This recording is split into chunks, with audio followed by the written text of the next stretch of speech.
sosial golongan antar etnik merupakan corak dari kemajemukan masyarakat Indonesia. Kemajemukan ini ditandai dengan adanya suku-suku bangsa minoritas dan asing sampai dengan suku-suku bangsa yang berjumlah puluhan juta jiwa dan telah banyak mengenal kemajuan. Masing-masing dari suku bangsa tersebut tentunya memiliki cara hidup dan sistem yang berlaku yang dijadikan acuan dalam kehidupan sehari-hari warga suku bangsa tersebut. Nah, membahas tentang hubungan antar sosial masyarakat etnis, mari kita simak dulu. Apa sih yang dimaksud dengan etnisitas? Istilah etnis atau etnisitas dalam bahasa Inggris disebut sebagai ethnicity, ethnic group, atau ethnic identity. Kata ini terambil dari kata etnos dalam bahasa Yunani. Secara definitif, etnis merujuk pada sebuah masyarakat yang bersama-sama mendiami lokal tertentu dengan kesamaan bahasa atau kebudayaan tertentu pula. Nah, berdasarkan hal tersebut, etnisitas dapat didefinisikan sebagai kelompok masyarakat dalam wilayah tertentu yang memiliki ciri yang melekat di antara setiap anggota sebagai penanda bagian dari kelompok tersebut, baik itu dari ras, dari suku, agama, kebudayaan, adat istiadat, dan lain sebagainya, yang berfungsi sebagai pembeda dari kelompok masyarakat etnis tertentu. Yang kedua ada pendekatan perubahan identitas etnis. Pendekatan perubahan identitas etnis ini terbagi atas 3. Yang pertama ada pendekatan objektif atau psikologi sosial, adanya keteraturan dalam realitas sosial juga dalam perilaku manusia tersebut. Pendekatan ini cenderung ke arah yang lebih etnosentrik.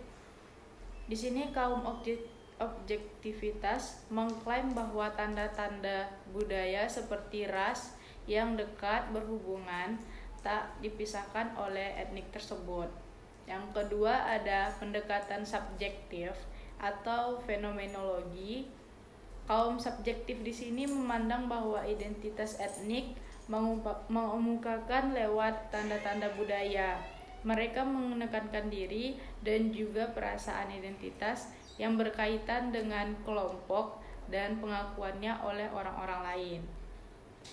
Pendekatan subjektif ini lebih ke identitas etnik yang sebagai dinamik, cair, dan lebih ke situasional.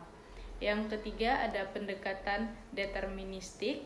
Pendekatan ini telah dikritik karena terlalu simpel. Proses perubahan identitas etnik di sini pada kelompok-kelompok etnik sebenarnya yaitu ada sirkular, interaksional, dan dinamik yang dapat melibatkan konflik-konflik dalam kelompok etnis tersebut. Yang ketiga ada model-model perubahan identitas etnis. Pada masa lalu terdapat berbagai model tentang tabiat dan proses transformasi identitas etnik, terutama pada model alkulturasi dan model asimilasi yang kadang-kadang dapat dipertukarkan.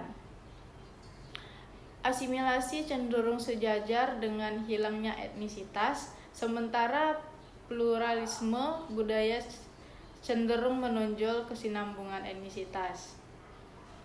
Konsep asimilasi di sini merujuk pada sejauh mana sesuatu kelompok yang semulanya berkas telah kehilangan identitas subjektifnya dan telah terserap ke dalam struktur sosial suatu kelompok-kelompok lain. Konsep alkulturasi dan konsep asimilasi bermula dan berkembang di Amerika Serikat. Perbedaan di antara dua proses itu yaitu konsep alkulturasi merupakan proses dua arah, sedangkan konsep asimilasi merupakan proses satu arah. Sejak definisi yang autoritatif muncul, banyak ahli yang mengemukakan definisi alkulturasi. Definisi alkulturasi di sini menyatakan bahwa suatu bentuk perubahan budaya yang diakibatkan oleh kelompok-kelompok budaya yang menekankan penerimaan, pola, dan budaya baru serta ciri-ciri masyarakat pribumi oleh kelompok-kelompok mayoritas. Konsep etnik. Ada dua hal pokok yang dapat dibahas dalam mengamati kelompok-kelompok etnik dengan ciri-ciri unit budayanya yang khusus ini, yaitu kelanggengan unit-unit budaya dan faktor-faktor yang mempengaruhi terbentuknya unit budaya tersebut. Ada beberapa implikasi ketika melihat kelompok etnik sebagai unit kebudayaan, yaitu 1.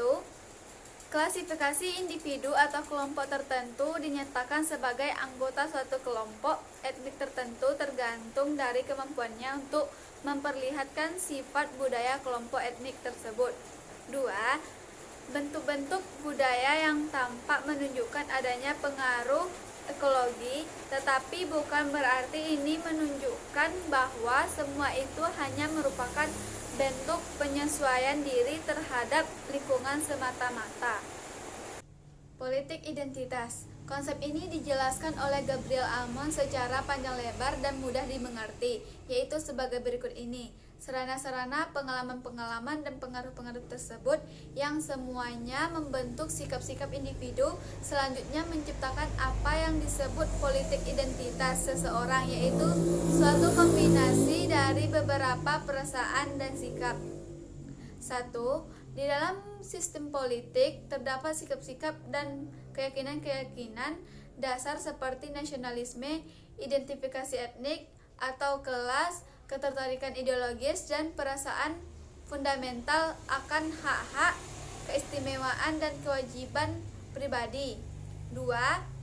Kurang terdapat komitmen emosional terhadap dan pengetahuan tentang lembaga-lembaga pemerintahan dan politik seperti pemilihan umum atau pemilu, struktur badan perwakilan, kekuasaan badan eksekutif, struktur badan pengadilan, dan sistem hukum.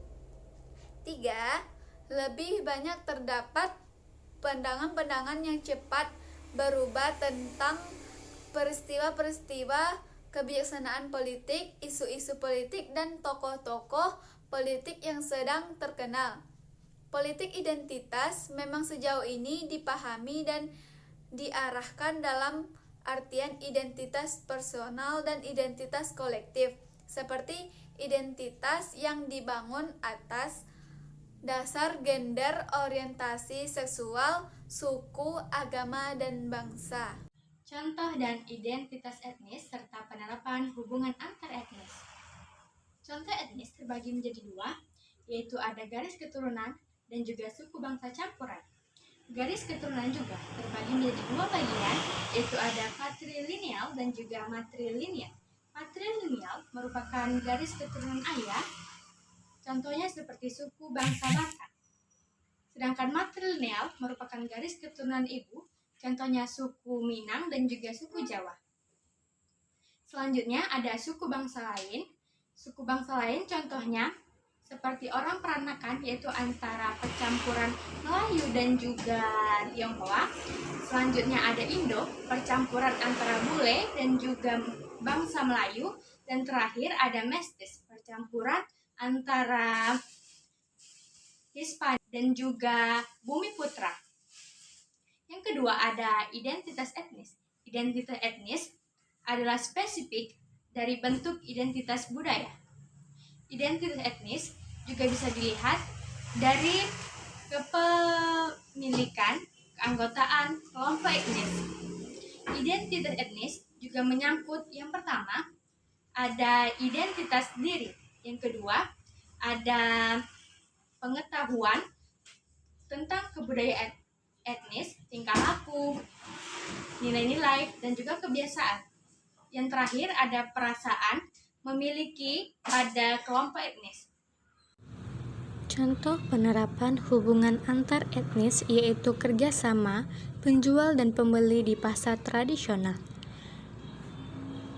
Kerjasama ini bisa dilihat apabila sebuah pelaksanaan perjanjian mengenai pertukaran barang dan jasa antara dua orang, organisasi, atau lebih, atau yang sering disebut dengan penjual dan pembeli.